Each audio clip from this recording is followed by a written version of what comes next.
Hi, good morning. My name is Chloe Youngberg. This is my first official video for YouTube. I have never done this before, so please bear with me. I'm not really tech savvy, which is actually kind of ironic because I am a millennial. I'm 28, so I should know this, but I just know the bare basics. So like I said, just bear with me, and I hope what you hear today you can agree with or relate to, or we can agree to disagree, because that is what freedom of speech is all about.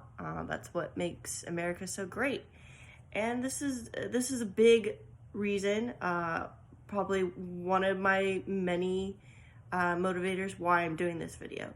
Like I said, I am a millennial. I'm really fed up with the politics of today. I am a conservative. I have been my whole life. I'm just not liking what's going on in the news, especially in this last year, 2020, going into early 2021. I don't like the quote unquote leadership from the new administration under the Biden Kamala Harris administration, which, I mean, it's a joke saying the Biden administration, because there's people behind the scenes that are pulling the strings. I honestly don't think our new President Biden, I don't think he is cognitive, which is actually unfortunate, and his family is very corrupt. But anyway, I am slightly going off topic there, but there's a lot of things I want to cover today. But I will try to keep this, within 10-15 minutes, because I know people's attention span nowadays, especially with technology, is, lucky to get 5 minutes. So I will try to keep this short and sweet. So I watch Fox News. I do try to watch other news stations, but I primarily get all my facts and information from Fox News. I love Tucker Carlson. I've been listening to him since he had his Tucker Carlson show since 2016. So I am an avid fan, and he is just phenomenal with his facts, especially right now.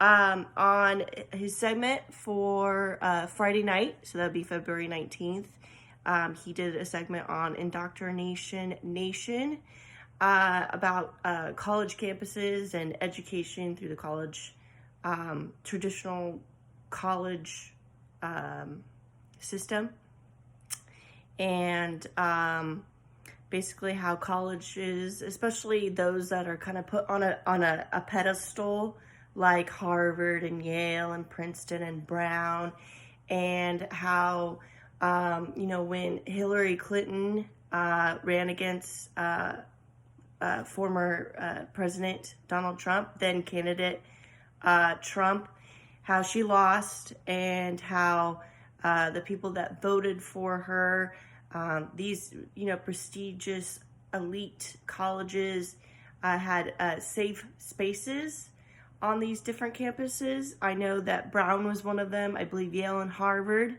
So these, Ivy Leagues utilize these safe spaces for college students. And mind you, college students are, I would say on average, when they enter, are 18 years old. So, you're an adult, and they're cultivating these,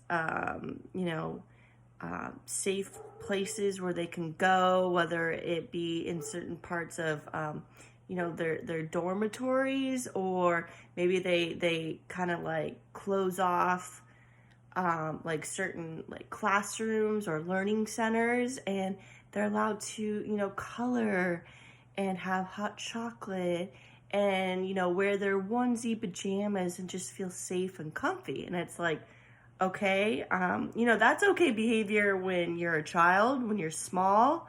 I think the last time I wore footsie pajamas was when I was 4 or 5 years old. And so the fact that these institutions, these college campuses, these colleges, like I said, Brown, Yale, or Harvard, that have been around for a long time, Harvard being one of the oldest, I think, since the 1600s. Now they've really stooped down to how, a student is feeling and expressing themselves, and how just unmotivated or demoralized they were to find out the results that Hillary Clinton had not won. And yeah, just this victimhood, this loser mentality. I can't put it into words. So anyway, he goes into a little bit of that, and how college campuses, do they really practice, liberal thinking? Are they open to different perspectives, whether it be from the conservative, Republican, or liberal, or Democrat viewpoint? Are college campuses really open? Now, I'm originally from California. Communist California is the new nickname now, especially with the last year, 2020, with the coronavirus and the pandemic and the shutdown. So Communist California, do not follow California's model, where people, California was on full down shutdown. Nothing was open. Ghost town. I'm from Coronado, California, a beautiful small beach town, an affluent area, and complete ghost town. Everything was shut down. The only quote unquote, bright side, the silver lining that I could find with the shutdown was I was a new mom. I had my son in February of 2020. Everything went into shutdown in, I believe, early March. I could find parking on the street because there was no traffic. That was the only silver lining. But beyond that, everything was in full shutdown mode, and everyone in California is just made to believe that this was all necessary. I can understand the first 2-3 months, maybe 4 months, when there was still considerably a lot less known about the coronavirus. So that I completely understand. And Trump was trying to be optimistic and not put people into a panic or jump to conclusions. So I can understand the first 3 or 4 months for shutdown, or keeping things minimized, keeping people inside. If you're sick, don't venture out, don't go to school. I understand that. But then a year later, and now with the new administration, the Biden administration, schools are still shut down, or they're open for in-classroom learning, twice a week in California. I believe Virginia, I met a father and his son that came into my establishment where I work, and they're from Virginia, and they are still shut down. I think they have in-class, maybe once or twice a week, but it's mainly via Zoom, and that's just not enough. So I'm here in South Carolina, Daniel Island specifically, but near Charleston area. And schools are open here. Kids are riding their bikes. Kids are outside in the fresh air. There are people that are still wearing their masks in downtown Charleston. They're wearing their masks, going into, like, when I go into a grocery store, or like I said, at my establishment where I work, I do wear a mask. But when I'm outside in the fresh air and I'm going for a walk with my son, or I'm just going for a run or some kind of exercise to get out and about, I'm not going to wear a mask. No. I will wear it if I go into someone's business. I want to be respectful of their business, because people are trying to survive. They're trying to make a living. And this is just frustrating. I just can't even find the words anymore. I should have spoken up a long time ago. I've been following politics since 9/11, so nearly 20 years, when the terrorist attacks, when that all happened, just beyond devastating. So I've been following politics for a long time, especially in the Middle East, but here in America, especially in the last year. And conservative commentators like Ben Shapiro and Charlie Kirk and Candace Owens, people that are my age, late 20s, mid to late 20s, entering their 30s, I've been thinking about this, especially in the last year, but more so in the last few months. I'm like, I need to speak up.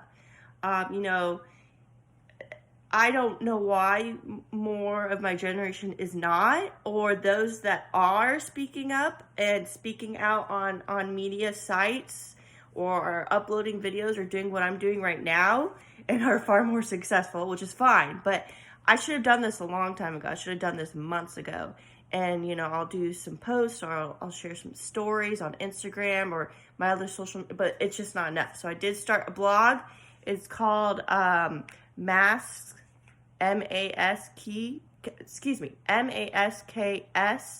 equal EQUAL control, mask equal control.blogspot.com.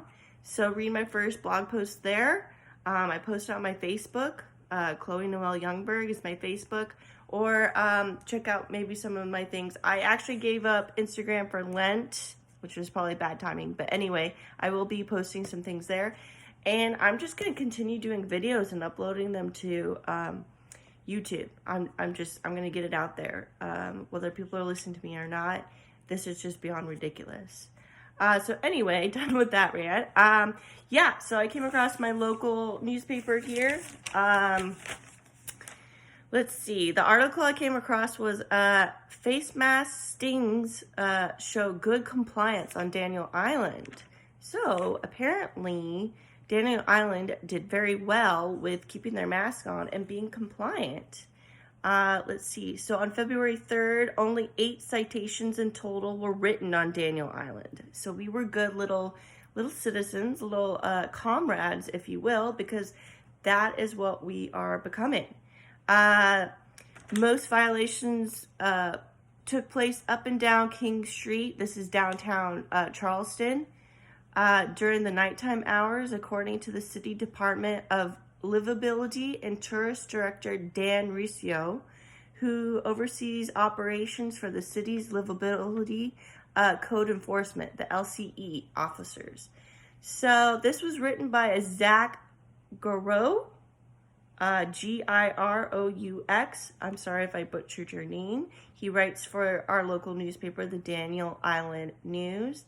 I mean, basically, I guess what cracks me up about this article, and right here I did highlight, citations for face mask violations continue to be on a crescendo in downtown Charleston since the start of the new year. February 5th through the 7th, especially Super Bowl Sunday, saw another expensive spike for those failing to comply with the city's COVID-19 mandate. So now they're fining people. Mid-January witnessed a record number of face mask fines within the city, 141 tickets to the tune of $14,000. So basically, if you don't comply, you are fined. Even though people are living perfectly ordinary lives, walking about downtown, especially during the Super Bowl game, which was just phenomenal to watch. And I'm not a football person, but it was phenomenal to watch. And Florida is a free state. So, yeah, I mean, I guess to summarize it all up, if you don't wear a mask, you are the enemy. And this is just one of the many ways that the government and, like I said, the new administration are making sure that they have a muzzle over us. Because, I mean, that's what they're exactly doing. They're trying to keep us silent. They're trying to keep us compliant so that we're quiet little humble sheep and we don't, say anything. We don't stand up to the big bad wolves of government. And like I said, I am tired of it. Fox News reporters, commentators, contributors, like I said, Tucker Carlson, Laura Ingraham, Sean Hannity for many years. I listened to a lot of talk radio. Rush Limbaugh, may he rest in peace. I mean, he was like a father figure to me, and I know that there's millions of listeners out there that could absolutely relate to what I'm saying. I'm trying to keep my composure on here, but I'm just irate, just beyond furious, frustrated, just with this situation, and it's not right. They are stripping our rights away. Just things as simple as local eateries or restaurants are not able to open. Whether you're liberal, Democrats, conservative, or Republican, they're not letting us live our lives. It comes down to accountability and personal responsibility. When I was in California, I did attend some protests, and a lot of the people that were out there and in support of Trump and his administration and were against this shutdown from the beginning. I mean, at this point, I think California was shut down for 6 or 7 months approximately at that point. And I attended one of the rallies and I wore a mask. We all practiced our distance. We made sure to wear our masks. It was a pretty warm day. So actually we were all quite uncomfortable. We had our signs. We were, celebrating the fact that we were able to assemble peacefully in protest against the mask mandate. And I got a lot of criticism. They said, why are you out there? And, I have asthma. I was diagnosed 8 years with exercise-induced asthma. And at the time, I think that might have been a health risk. But I think that was eventually ruled out. But I went out there anyway. I wore my mask. It was a hot day. I was protesting. And I made sure to drink water and stay hydrated. But we were all doing it peacefully. We were, honking our horns. And there was a parade of cars. And there was people's signs. And pro-Trump and anti-government. And like I said, California is communist California. And there's other states that are following California. California is not the example. No, we should not follow their lead. It looks like Governor Newsom might possibly impeach. There are enough signatures to petition Governor Gavin Newsom. And people are fed up. Our freedoms are being stripped away, and we're not allowed to speak up. And when we do, we are being shut down, or we are being spinned as the far right wing part of the conspiracy to take down America, especially with the raiding of the Capitol. That was completely orchestrated by the far left. It's just, the Capitol, full-time security, 24/7, and then suddenly, Trump supporters storm in, and, which, by the way, I do not support. I do not support, violence in any way, destruction of public, government, or private property. I am not for that. What they did was wrong, but it was completely orchestrated. And I'll go into that more next time. Just wanted to make this video and put it out there. And I'm going to be posting more videos, hopefully 2, maybe 3 times a week.